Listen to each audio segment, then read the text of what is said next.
Since the Halo Infinity trailer announcement has been revealed to us, I think now would be a good time as any for some Halo lore on the Spartan Twos. The history of the Spartan Twos is one born from necessity and dire need. Humanity was losing colony after colony to insurrectionists, and it seemed like any military countermeasure was going to be met with defeat against the later alien onslaught. Also, lucky for you guys, I'm a biologist, because this is going to get very science heavy later on. So sit back and enjoy Halo lore on Spartan 2s, augmentations, histories, program, training, and of course, lore. In the years following the canceling of the Orion project, the effectiveness of the special forces combating the insurrectionists began to quickly dwindle. As they became more and more bold and better organized, it was clear that a larger response by the UNSC's military was going to be needed. In 2510, ONI began to re-examine the Carver findings, which had previously warned about the instability of the outer colonies versus the inner colonies. It stated that a war was eventually going to become a reality.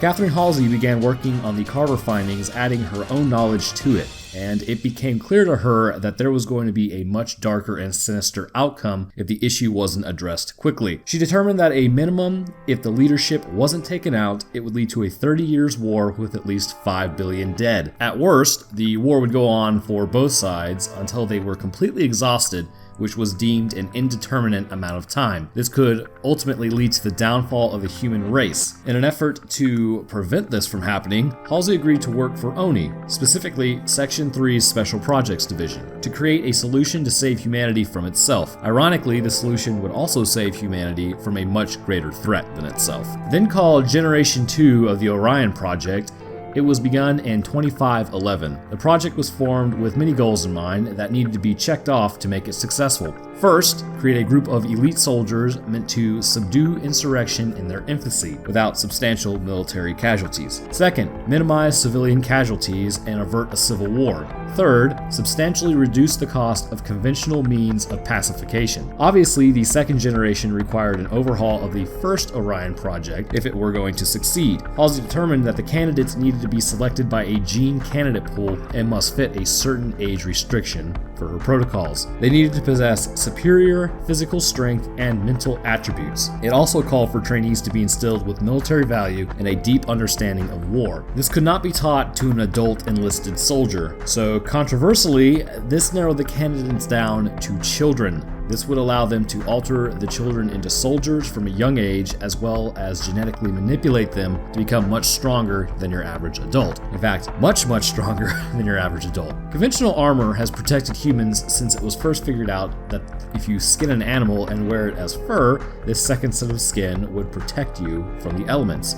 Over time, the armor got heavier and stronger. The Gen 2s, however, would be radically different from the Orion Project's armor. It would be a power exoskeleton supporting the soldier. This created an issue, however. The person's body would not be powering the exoskeleton armor, it would actually be powering itself. So this required augmentations to be made deep within the human body.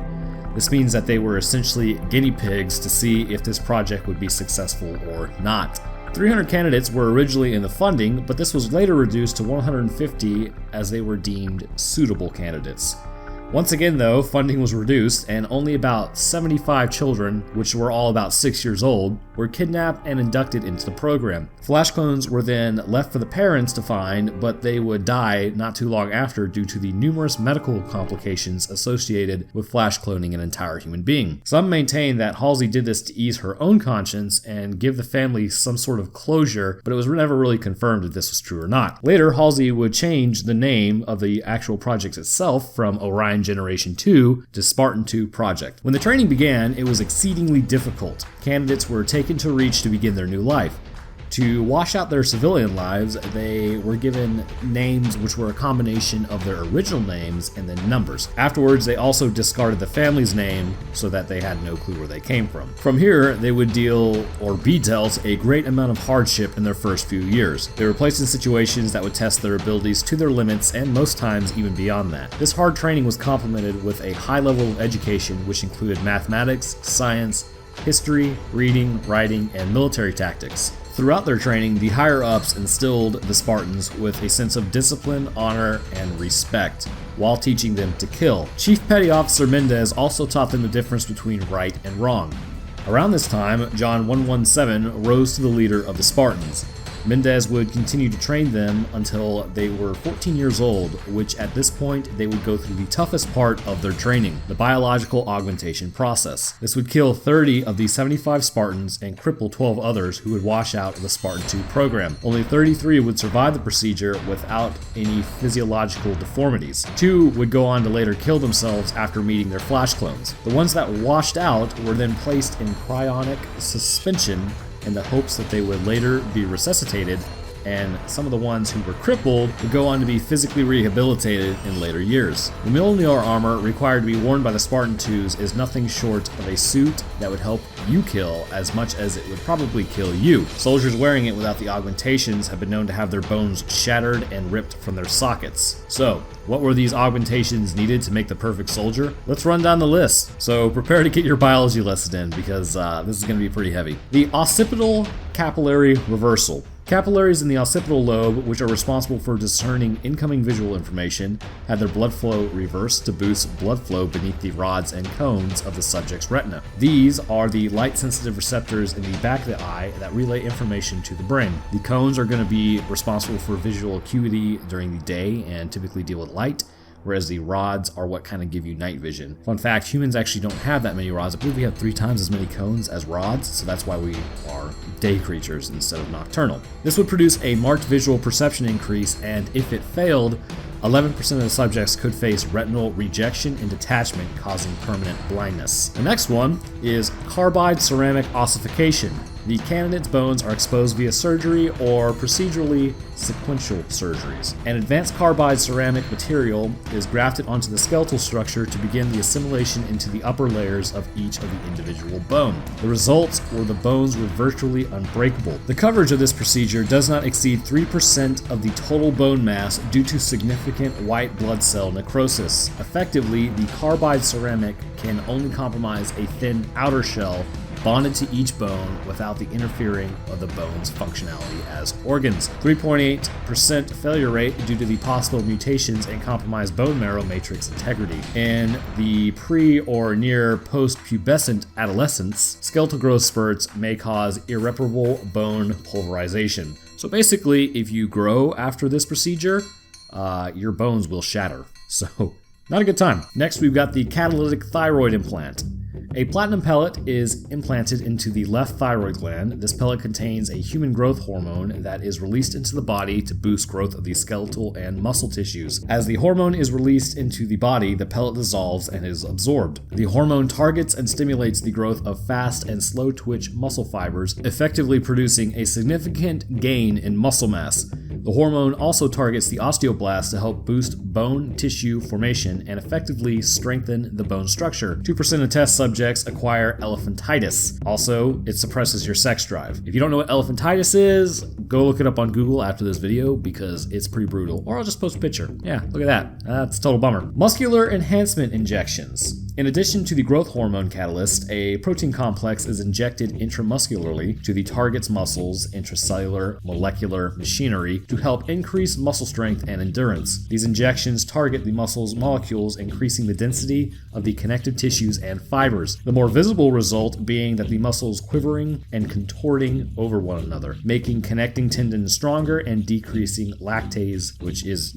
produced during your recovery time when your body is operating in an anaerobic cycle. When your muscles hurt basically after lifting. 5% of test subjects experience a fatal cardiac volume increase. Basically, enlarged heart syndrome. It's when your body tries to compensate from if your arteries are closing up with plaque, your heart has to pump harder, therefore add muscle. The problem is you think it's a good thing adding muscle to your heart, eventually becomes so large that it can't contract that well and you die. The next augmentation is superconducting fibrification of neural dendrites. Alteration to the bioelectrical nerve transduction to shielded electronic transduction. 300% increase in subject reflexes, anecdotal evidence marked increased intelligence, memory, and creativity. 12% of subjects can contract Parkinson's disease and Fletcher's syndrome. Each of these enhancements comes with its own set of pains that are equally horrible as they are different. The carbide ossification is said to feel like a subject's bones are breaking, like their bone marrow is made of glass and it's shattering. Thyroid implant and muscular enhancements produce extraordinary pain, pain, as it's said to be like their veins are being injected with napalm. Another sensation is pulsating and feeling like the veins are being torn out of the subject's skin. The effects of the muscles increasing in density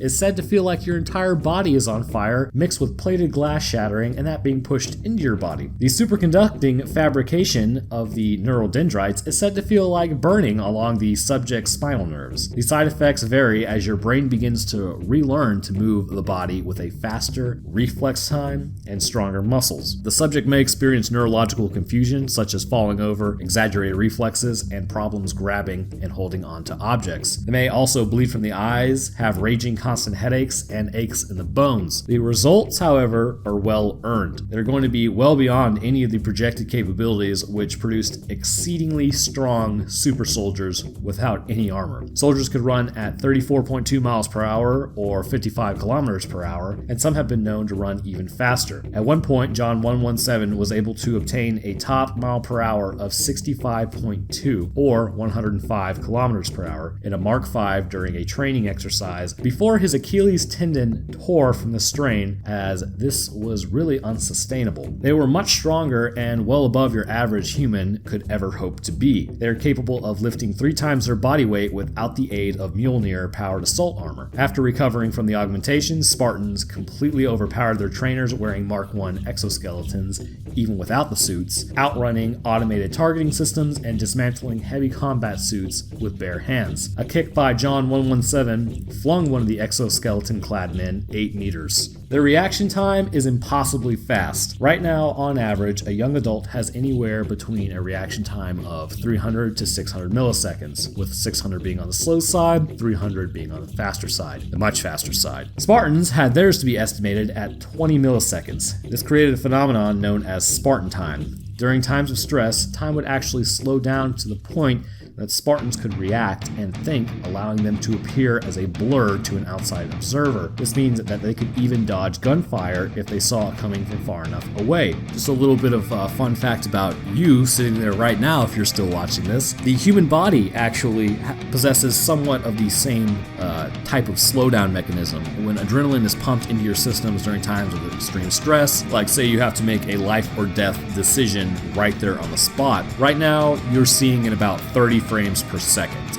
That's what our eyes and our brain can really see and discern what's going on around them. Well, when the adrenaline is released, it actually goes up to 50 frames a second. So even though 1 second passes, it actually, your brain is interpreting as, say, 2 seconds. So it's like you get double the time to make a decision, even though time is passing at the same rate. So just kind of a cool thing that we are able to slow down time, and that's why, let's say anybody who's ever been in a car wreck, you can see the car coming and time slows. If anybody's ever been in a fight, you see the punch coming and it's slow. It's actually really kind of interesting to see how the human body tries to keep you alive in terms of extreme stress coming your way.